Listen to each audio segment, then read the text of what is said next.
চলো। ডিসেম্বরে থাকার জন্য ফোন করছে বারবার। কে কে? তুমি তো পৌঁছে যাবে।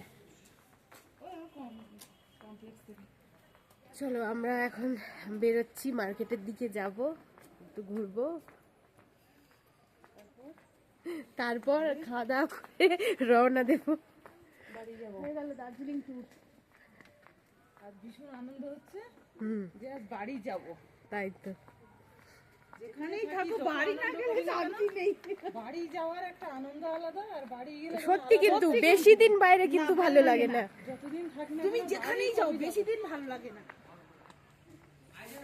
দিল্লিতে আমরা কি ভুল করলাম দেখ, এটা দিয়ে এই দেখো কতটুখানি রাস্তা, দেখো কতটুখানি রাস্তা। সেদিন আমরা পুরো গুলিয়ে ফেলেছি রাস্তা, এই পর্যন্ত এসেও আমরা যেতে পারলাম না। পুরো ঘুরে ঘুরে অতটা বললো 2 মিনিটের রাস্তা, ওই ছেলেটা বলে দিল যে গিয়ে এই গলি দিয়ে ঢুকে যেতে। বলো সব অন্ধকার, আমরা বুঝবো কি করে? এই পর্যন্ত আমরা হেঁটে হেঁটে এসেছি। পাহাড় আর পাহাড়। এটা কষ্ট হলো না? হ্যাঁ, ওখান এইদিকে থেকে উঠতে কি কষ্ট। এইটা তো নামলাম আমরা ওই জন্য।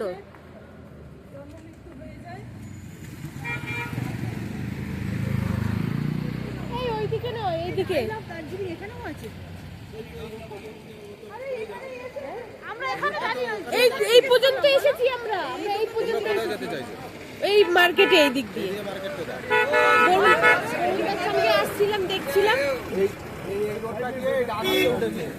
হ্যাঁ জানি তো।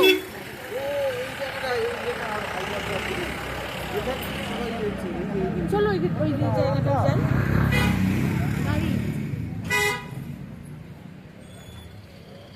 এই এখান থেকে কি দারুণ লাগছে গো।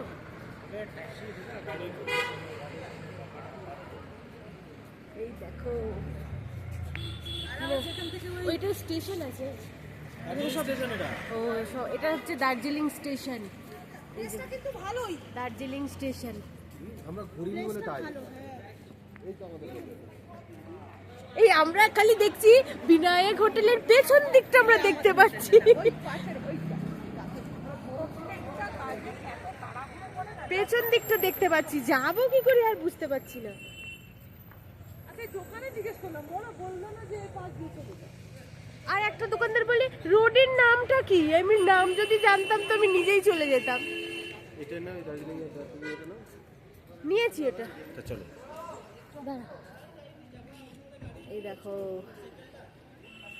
এটা হচ্ছে আমাদের হোটেলের পেছন দিক। আকাশটা আর পাহাড়টা দেখো একসাথে, ফোনে দেখো, ফোনে কি দারুণ লাগছে না আকাশটা আর পাহাড়টা। দেখ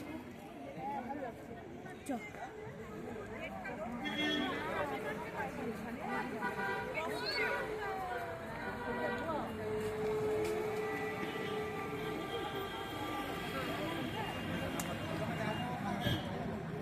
টয় ট্রেন ক্যাফে, এটা হচ্ছে আমাদের হোটেলের পেছন দিকটা। এটা হচ্ছে টয় ট্রেন ক্যাফে। আমরা যে হোটেলে ছিলাম, হোটেল বিনায়ক, খুব ভালো হোটেল। আমরা তোমরা তো দেখেইছো যে আমাদের রুম থেকে পুরো একদম কাঞ্চনজঙ্ঘার ভিউ দেখা যাচ্ছিল। খুব ভালো হোটেল, তোমরা আসলে আসতে পারো এই হোটেলটা। এখানে খাওয়া দাওয়ারও ব্যবস্থা আছে, আবার নিজেরা যদি কেউ রেঁধে খেতে চায় তাও খেতে পারে।